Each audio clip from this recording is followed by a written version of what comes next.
Hi everybody, this is just a quick little video to show you how to set up the truth tables in Microsoft Word. A really quick way to do it. It can save you a lot of time on these exercises we're working on. It's actually faster than doing it by hand, and it sort of keeps track of things for you. So first, there's another neat little thing that I'll show you. To get the logical symbols in Word, you can just look up a Unicode value for each of the symbols. And here I just Googled like Unicode logical symbols, and this Wikipedia page came up, and it shows the logical symbols with and there's other ones that we're not using here too, all kinds of symbols, and it has this Unicode value, which you just can type into Microsoft Word and probably other processors, word processors too. I'm sure there's a way to do it. So that one was 2283, and then you hit Alt X, and it turns it into that symbol. So that's kind of neat. So you can set this up in Word. So let's proceed to doing a truth table really quickly and easily here. So let's say we have a sentence of symbolic logic like A, if A then B, um,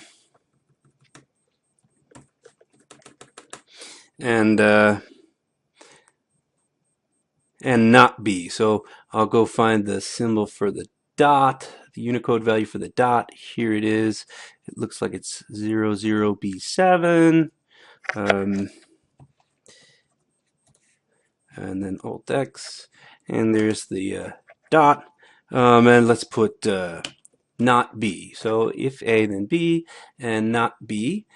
And then suppose we want to compare that with the value of not A. What I'm going to do is type out the statements, and notice that I'm putting a space between capital letters and logical symbols, but no space between the parentheses and the first letter here, between this parenthesis and this A. I didn't put a space, or between this B and this closed parenthesis. And let me see, is there a space before that dot? Yeah, there is. And if you make sure there's a space there, all this will work out correctly. I put an extra space here just to leave some extra space. And you're going to see why I'm doing that in a second. Because I'm going to go up to Insert and go to Table. If you click the drop down and you go to Convert Text to Table, and then there's an option to separate the text at various key values. And what I have done here is I click on Other, and then what I put in the box is a space, just a space like that.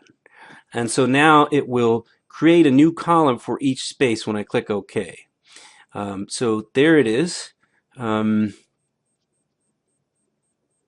spacing is maybe a little bit wonky. If I want to play with it, I can pull these over like this and get the spacing a little bit more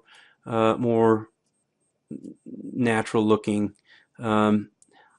It really doesn't matter. If I'm in a hurry, I would just sort of leave it like it was. So there's your start of your table, and now if you just you can start constructing the truth table by clicking anywhere in that row, and then just start hitting Tab. And I know how many assignments are needed for this sentence, to do a truth table for this for the two sentences. Sorry, there's two capital letters involved, two statements, two simple statements that is. So I know I'm going to need 4 assignments. So I just tab 2, 3, 4. Oops, that gave me 5. I'll just delete the last one. Went a little faster than I thought. And there we got our 4 rows for our truth table. Just so it looks nice, I'm going to highlight the top row and then remove those lines because they're kind of getting in the way of reading the thing off. If I can find, oh, here it is. this drop down right here, and I'll just select, I guess I'll select no borders for that.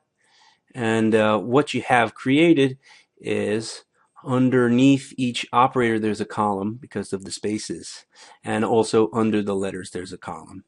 And so now I'm going to zoom in a little bit so you can see this a little better. And now I'm just going to set up my values, right? So I'm going to go to A here, and I'm going to go 2 true, 2 false, and then for B, I'm going to put, actually before I do that, here's something that's nice about doing these with a word processor.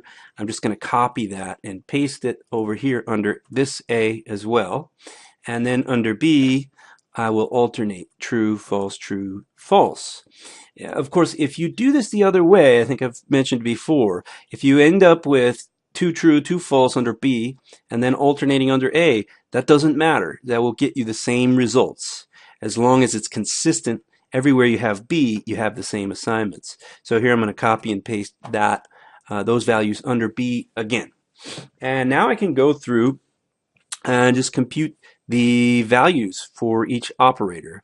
Why don't I make a little separator here just so we can see that we're talking about 2 statements here. We're going to compare this statement, A implies B and not B, with the statement over here, not A. And so I'm going to put a separator by putting a left border in that cell of the table.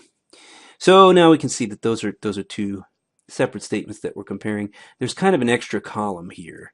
Well, we won't. Let's just not worry about that. If I want, I could put like another border there and maybe just bring those 2 as close as possible together, so it kind of looks like it's just a separator. There we go. So now I just go through and compute the values, right? And I follow the order of operations. I'll start inside these parentheses. If A, then B, and that means both sides true is true, true then false is false, false then true, true, and both false is false. Meanwhile, over here, I have to do the negation of B before I can do the whole thing, the value of the conjunction. And that's the opposite of what we got under B. So that's false, true, false, true. And you can also do your crossing off like this. If I want to make sure I don't want to look at these values when I'm computing the value for the whole conjunction. So I can just like maybe use, I'll use the highlight. Yeah, I mean usually highlight means pay attention to it, but here I'm highlighting and that's meaning I don't want to look at that. So I'll do that with these as well. Just do the highlight so I know that I'm referencing this and this column when I get the conjunction of the whole thing. And it's only true when both are true. So the first one's false, the second one's false, the third one's false, and the last one's true. And that's my main operator for the conjunction. That's this statement over here. For A implies B and not B. So that's my values there. And I can just cross these off again so that I remember that those are not the final values that I want to look at. And over here we just have not A. So I'll just take the opposite of A. False, false, true, true. And crossing off the values under A. This is my main operator. Of course, there's only one there. And then I want to look at these 2 statements and do the comparison, right? Are they consistent or inconsistent?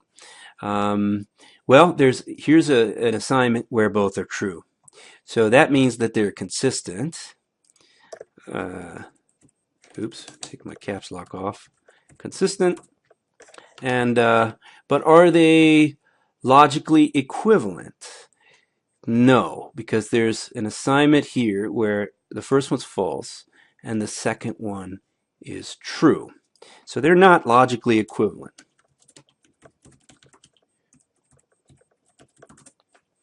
Okay, so that's how you can do a truth table in Microsoft Word.